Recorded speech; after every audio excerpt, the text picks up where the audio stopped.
Assalamualaikum dan selamat datang kembali ke channel Hisham Football Talk. Hisham di sini dan saya ingin untuk mengenai situasi pengurus yang dikaitkan dengan Real Madrid, iaitu Jurgen Klopp jadi.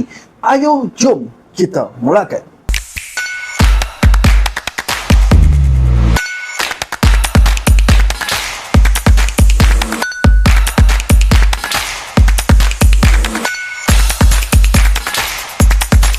Ramai yang tertanya pasal Jurgen Klopp selepas berita pemencatan Xabi Alonso baru-baru ni daripada Real Madrid, dan terdapat banyak spekulasi yang sedang meletup-letup tentang kemungkinan Jurgen Klopp akan ke Santiago Bernabeu. Jadi hari ini saya nak kupas satu persatu situasi sebenar, apa yang mungkin dan apa yang hanya kabar angin saja, dan apa yang kita boleh jangka pada musim panas nanti.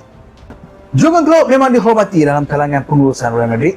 Ada beberapa tokoh penting di Madrid yang benar-benar kagum dengan pendekatan taktikal dan juga pengalaman Jurgen Klopp, dan mereka melihatnya sebagai salah satu pengurus yang mampu membawa kelab ke tahap yang lebih tinggi. Tapi jangan tersalah faham ataupun salah sangka, sebab Real Madrid tidak akan tiba-tiba datang pergi jemput Jurgen Klopp untuk kembali semula ke dalam bidang management. Itu bukan cara Real Madrid beroperasi. Biasanya proses seperti ini mesti bermula daripada pihak pengurus itu sendiri ataupun dari kelab tempat dia kini berkhidmat, iaitu Red Bull Leipzig, jika dia bersedia untuk mempertimbangkan langkah tersebut. Walaupun Jurgen Klopp ni dia terbuka untuk join Real Madrid, tetapi peluang sebenar hanya mungkin akan muncul pada musim panas nanti, bukannya sekarang. Sebab seperti kita tahu, pengurus sementara Real Madrid iaitu Alvaro Arbeloa adalah pengurus sementara. Jika Arbeloa ni dia berjaya dan Real Madrid sangat berpuas hati dengan prestasi semasa beliau membawa Real Madrid, mungkin tidak ada ruang untuk Jurgen Klopp kembali semula ke dalam bidang management sama sekali. Tapi jika keputusan kelab berubah, jika Arbeloa gagal, Jurgen Klopp akan menjadi salah satu calon utama bersama juga beberapa pengurus lain yang juga di dalam senarai Real Madrid dan dihormati. Jadi ia bukan satu jaminan, tapi tetap satu kemungkinan yang perlu kita pantau. Dan ramai yang tertanya-tanya kenapa nama Jurgen Klopp tiba-tiba dikaitkan dengan Real Madrid. Cerita ni bukan baru. Masa dia manage Liverpool pun telah pun dikaitkan dengan Real Madrid. Sebenarnya ia berkait rapat dengan rekod dan juga pengalaman Jurgen Klopp yang telah terbukti di Liverpool dan juga di Borussia Dortmund, termasuk memenangi Liga Juara-Juara dan Liga Perdana Inggeris. Real Madrid sentiasa menjadi pengurus yang mempunyai pengalaman di peringkat Eropah. Jadi Klopp secara semula jadi muncul di dalam radar mereka, gaya permainan menyerang yang menjadi trademark Madrid juga selari dengan pendekatan Jurgen Klopp yang mengutamakan pressing tinggi dan juga serangan pantas. Ditambah lagi reputasi dan kredibiliti Klopp di seluruh Eropah membuatkan spekulasi ini wajar dan juga logik untuk muncul. Muncul juga persoalan, adakah Jurgen Klopp akan berjaya di Santiago Bernabeu? Daripada pendapat saya, jawapannya mungkin ya, mungkin juga tidak. Sebab kita tahu yang Real Madrid ini terkenal dengan satu tekanan tinggi dan jangkaan kemenangan yang sangat besar.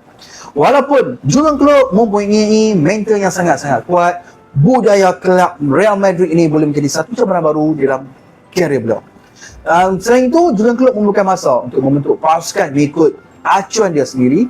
Sementara itu, pemain-pemain bintang di Real Madrid sudah mempunyai cara permainan mereka tertentu. Jadi, mereka memerlukan masa untuk proses penyesuaian taktikal dan juga adaptation yang mungkin dibawa oleh Jurgen Klopp. Jika pengurusan kelab memberi ruang dan sokongan yang cukup, peluang untuk berjaya pasti meningkat. Tapi, jika campur tangan terlalu banyak, risiko kegagalan juga mungkin akan wujud. Kesimpulannya, Jurgen Klopp ada potensi besar untuk berjaya di Real Madrid. Tetapi semua bergantung kepada masa, sokongan dan keserasian dengan pemain-pemain sedia ada. Untuk sekarang, semua ni masih lagi di peringkat cadangan dan juga spekulasi. Tiada apa yang rasmi lagi, tiada apa yang tiada perbincangan konkret lagi, tiada langkah konkret lagi.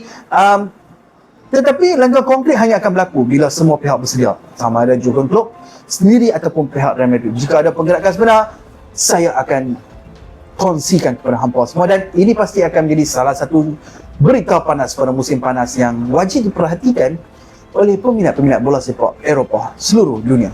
Dan kita akan terus follow situasi ini dan kemas kini sebaik saja ada perkembangan baru.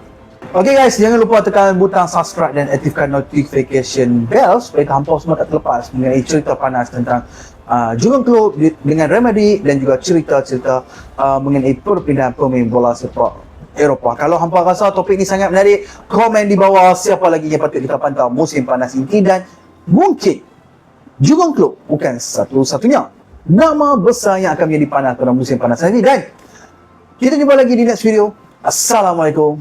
Bye.